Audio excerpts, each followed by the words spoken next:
Assalamualaikum warahmatullahi wabarakatuh. Kami dari kelompok 6 dengan saya Intan Febriana Wibowo NIM 2018-33119 dan teman saya Sinung Faisal Jauhari NIM 2018-33130 akan membahas hasil kerja kelompok kami yaitu ukuran kemiringan dan keruncingan.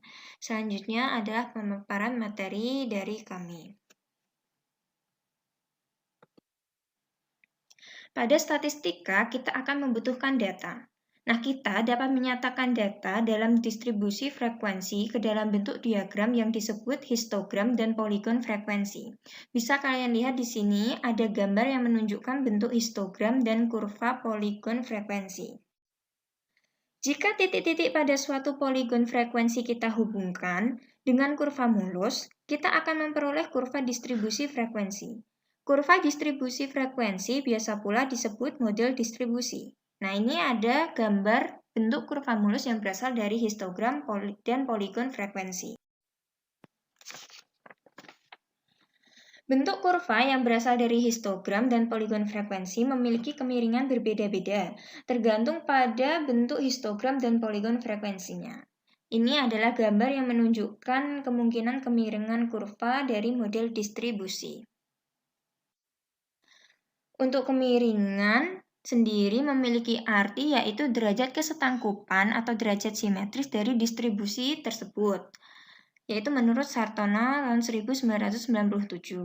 Dan adapun ukuran kemiringan adalah ukuran yang menyatakan derajat ketidaksimetrisan suatu lengkungan halus atau kurva dari suatu distribusi frekuensi. Pengelompokan kurva distribusi dibagi menjadi 3. Yang pertama adalah kurva menjulur ke kiri jika harga min lebih besar daripada median, lebih besar dari modus. Model distribusi mempunyai ekor yang menjulur ke kiri, maka kemiringannya adalah negatif. Yang kedua adalah kurva normal atau simetris. Jika harga min sama dengan modus sama dengan median, model distribusinya simetris atau tidak mempunyai ekor yang paling menjulur. Yang ketiga, kurva menjulur ke kanan. Jika harga min lebih kecil dari median, lebih kecil dari modus. Model distribusinya mempunyai ekor yang menjulur ke kanan, maka kemiringannya adalah positif. Ini ada rumus koefisien kemiringan. Yang pertama, koefisien kemiringan pertama dari Pearson. Dengan rumus yaitu koefisien kemiringan sama dengan rata-rata dikurangi modus dibagi dengan simpangan baku. Yang kedua, ada koefisien kemiringan kedua dari Pearson. Dengan rumus koefisien kemiringan sama dengan 3 dikali rata-rata dikurangi median dibagi simpangan baku. Yang ketiga ada koefisien kemiringan kuartil. Dengan rumus koefisien kemiringan sama dengan kuartil ketiga dikurangi 2 kali kuartil kedua ditambah kuartil pertama dibagi kuartil ketiga dikurangi kuartil pertama. Yang keempat ada koefisien kemiringan persentil, yaitu 10-90 persentil. Dengan rumus koefisien kemiringan sama dengan persentil ke-90 dikurangi 2 kali persentil ke-50 ditambah persentil ke-10 dibagi dengan persentil ke-90 dikurangi persentil ke-10. Nah, menurut Pearson, ada 3 kriteria untuk mengetahui model distribusi dari sekumpulan data, yaitu yang pertama, jika koefisien kemiringannya lebih kecil dari 0, model distribusinya negatif. Yang kedua, jika koefisien kemiringannya sama dengan 0, model distribusinya simetris. Yang ketiga, jika koefisien kemiringannya lebih besar dari 0, maka model distribusinya adalah positif. Kami akan memberikan contoh soal. Yang pertama ada koefisien kemiringan dengan menggunakan rumus kuartil. Di sini ada tabel berat badan. Dengan data yang pertama yaitu 2,5 sampai 2,6 banyak bayinya 2, 2,7 sampai 2,8 banyak bayinya 3, 2,9 sampai 3,0 banyak bayinya 5, 3,1 sampai 3,2 banyak bayinya 7, 3,3 sampai 3,4 banyak bayinya 6, 3,5 sampai 3,6 banyak bayinya 5. Nah, jumlah frekuensi atau jumlah banyak bayinya adalah 28. Untuk mencari frekuensi kumulatif, ini didapatkan dari frekuensi ditambah dengan frekuensi sebelumnya. Data yang pertama yaitu frekuensi kumulatifnya adalah 2. Karena dia data yang pertama, maka dia tidak bisa ditambahkan dengan frekuensi sebelumnya. Untuk data kedua, yaitu 3. Ditambahkan dengan frekuensi sebelumnya, yaitu 2, maka hasilnya 5. Begitu seterusnya. 5 ditambah 5, yaitu 10. 7 ditambah 10, yaitu 17. 6 ditambah 17, yaitu 23. 5 ditambah 23, yaitu 28. Selanjutnya mencari letak kuartil ke-1 dan menghitung kuartil ke-1.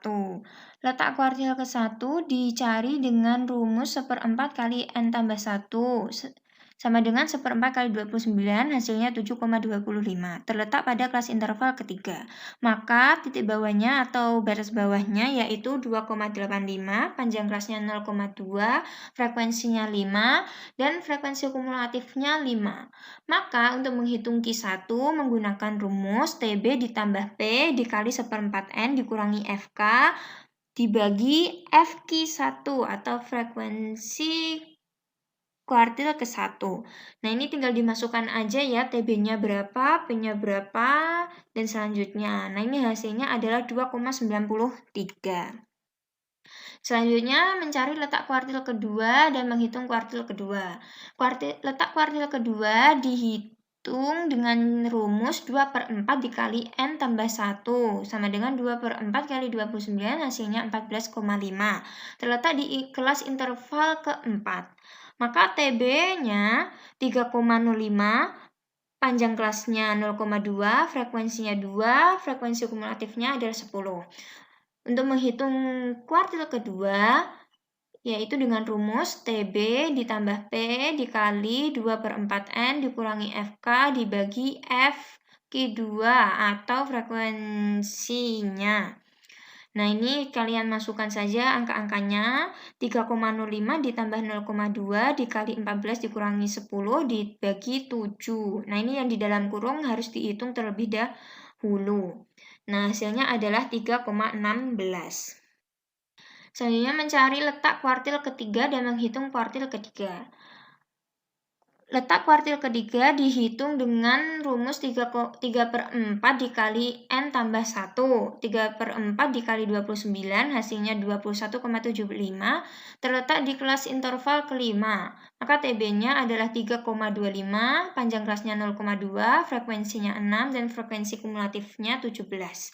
Untuk menghitung kuartil ketiga, kalian tinggal dimasukkan saja angka-angkanya tadi ke dalam rumus TB ditambah P kali 3/4 N dikurangi FK dibagi frekuensi kuartil ketiga. Nah, hasilnya adalah 3,38. Maka diperoleh Q1 sama dengan 2,93, Q2 sama dengan 3,16, Q3 sama dengan 3,38. Maka koefisien kemiringannya dengan rumus Q3 dikurangi 2 kali Q2 ditambah Q1 dibagi Q3 dikurangi Q1. Kalian masukkan aja angka-angkanya tadi. Nah, hasilnya adalah negatif 0,02. Maka model distribusinya adalah distribusi negatif karena koefisien kemiringannya adalah negatif 0,022. Yang kedua ada koefisien kemiringan pertama dari Pearson. Di sini ada tabel berat badan, ada nilai tengah atau XI, ada banyak bayi atau FI, ada perkalian dari banyak bayi dikali nilai tengah. Nah, di sini dijumlahkan, banyak bayinya ada 28, dan jumlah dari perkalian banyak bayi dikali nilai tengah yaitu 88. Nah, untuk mencari rata-rata, yaitu menggunakan rumus sigma FI kali XI dibagi sigma XI. Nah, sigma itu sendiri yaitu jumlah, ya. Nah, masukkan saja angkanya, yaitu 88 dibagi 28. Hasilnya adalah 3,14.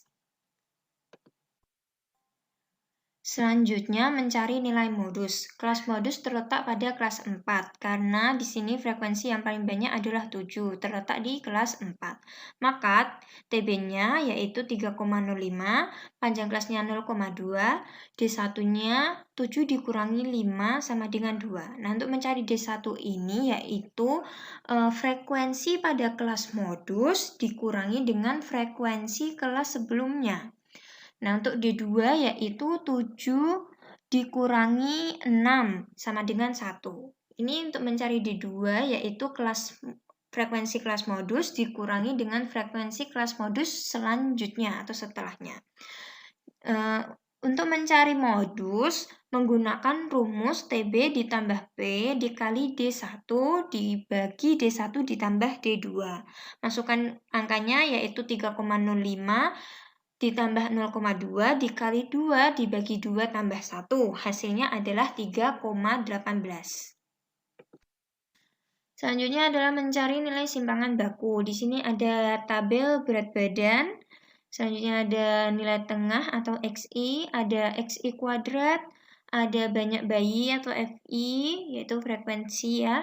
Ada FI kali XI, ini banyak bayi dikali nilai tengah.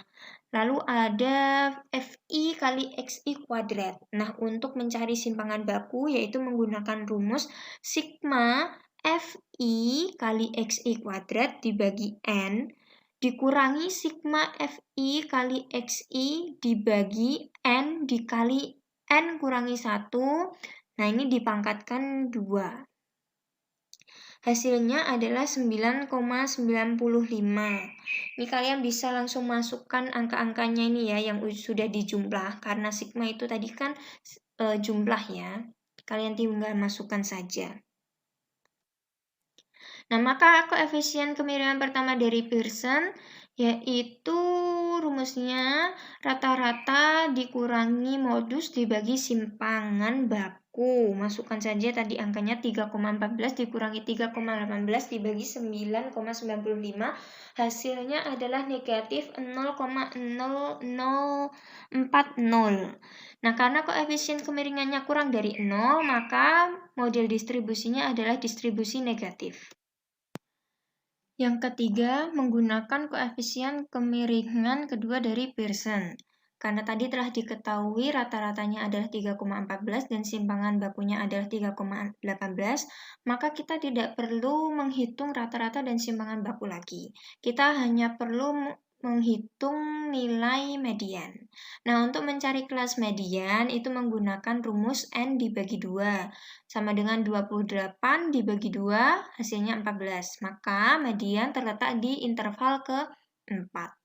Nah, TB-nya 3,05, panjang kelasnya 0,2, frekuensinya 7, dan frekuensi kumulatifnya adalah 10. Untuk menghitung median, kita menggunakan rumus TB ditambah P dikali N dibagi 2 dikurangi FK dibagi F. Masukkan angkanya yaitu 3,05 ditambah 0,2 dikali 28 dibagi 2 dikurangi 10 dibagi 7. Hasilnya adalah 3,16. Nah, karena mediannya sudah diketahui, maka kita bisa menghitung koefisien kemiringannya, yaitu 3 dikali rata dikurangi median dibagi simpangan baku. 3 dikali 3,14 dikurangi 3,16 dibagi 9,95. Hasilnya adalah negatif 0,0060. Karena koefisien kemiringannya adalah negatif 0,0060, maka model distribusinya adalah distribusi negatif. Nah, contoh yang terakhir adalah koefisien kemiringan persentil. Di sini ada tabel berat badan bayi dan banyak bayi dan frekuensi kumulatif. Ini angkanya berbeda ya, yaitu 2,3 sampai 2,5 kg dan seterusnya, tetapi frekuensinya tetap sama. Mencari persentil ke-90. Pertama-tama kita harus mencari letak kelas persentil ke-90 dengan rumus 90 dibagi 100 dikali N. N-nya 28, maka hasilnya 25,2. Persentil ke-90 terletak pada kelas interval ke-6. Maka TB-nya yaitu 3,75, panjang kelasnya 0,3, frekuensinya 5, frekuensi kumulatifnya adalah 23. Nah, sekarang kita menghitung persentil ke-90 dengan rumus TB ditambah P dikali 90 per 100 N dikurangi FK dibagi FP90. Masukkan angkanya yaitu 3,75 ditambah 0,3 dikali 25,2 dikurangi 23 dibagi 5. Hasilnya adalah 3,882. Selanjutnya mencari persentil ke-50. Untuk mencari letak persentil ke-50 menggunakan rumus 50 dibagi 100 kali N. N-nya 28, maka hasilnya adalah 14. Terletak di kelas interval ke-4. Nah, titik bawahnya adalah 3,15. Panjang kelasnya 0,3, frekuensinya 7, frekuensi kumulatifnya adalah 10. Kita masukkan ke dalam rumus persentil 50 ya. Ini TB ditambah P dikali 50 dibagi 100 kali N dikurangi FK dibagi F persentil ke-50. Masukkan saja angka-angkanya dan hasilnya adalah 3,32. Selanjutnya mencari persentil ke-10. Untuk mencari letak persentil ke-10 menggunakan rumus 10 dibagi 100 kali N. N-nya 28 dan hasilnya adalah 2,8. Maka terletak di kelas interval kedua. Titik bawahnya atau TB-nya yaitu 2,55. Panjang kelasnya 0,3, F-nya 3, frekuensi kumulatifnya 2. Maka kita bisa menghitung persentil ke-10 dengan rumus TB ditambah P dikali 10 per 100 kali N dikurangi FK dibagi FP10. Masukkan angkanya yaitu 2,55 ditambah 0,3 dikali 2,8 dikurangi 2 dibagi 3. Hasilnya adalah 2,63. Nah, karena sudah diketahui ketiga persentil tadi, maka kita akan menghitung koefisien kemiringannya, yaitu persentil ke-90 dikurangi 2 kali persentil ke-50 ditambah persentil ke-10 dibagi persentil ke-90 dikurangi persentil ke-10. Masukkan angkanya saja, hasilnya adalah negatif 0,102. Karena koefisien kemiringannya negatif 0,102, maka model distribusinya adalah distribusi negatif. Untuk selanjutnya akan dijelaskan oleh Mas Sinung. Silakan Mas Sinung. Baik, perkenalkan dulu, nama saya Sinung Faisal Johari. Saya akan melanjutkan materi yang sudah dijelaskan oleh Mbak Intan, yaitu ukuran keruncingan. Keruncingan juga disebut kurtosis dari suatu distribusi, adalah derajat kelancipan dari distribusi tersebut dibandingkan terhadap distribusi normal atau kurva normal. Ditinjau dari segi kelancipannya, suatu distribusi dibedakan menjadi 3, yaitu Platy-Kurtis atau kurva lebih landai atau lebih tumpul dibandingkan kurva normal. Kedua, Mesokurtis, distribusi kurva normal. Leptokurtis, distribusi kurva lebih lancip atau lebih ramping dibandingkan kurva normal. Berikut adalah gambar dari contoh-contoh Platy-Kurtis, Mesokurtis, dan Leptokurtis.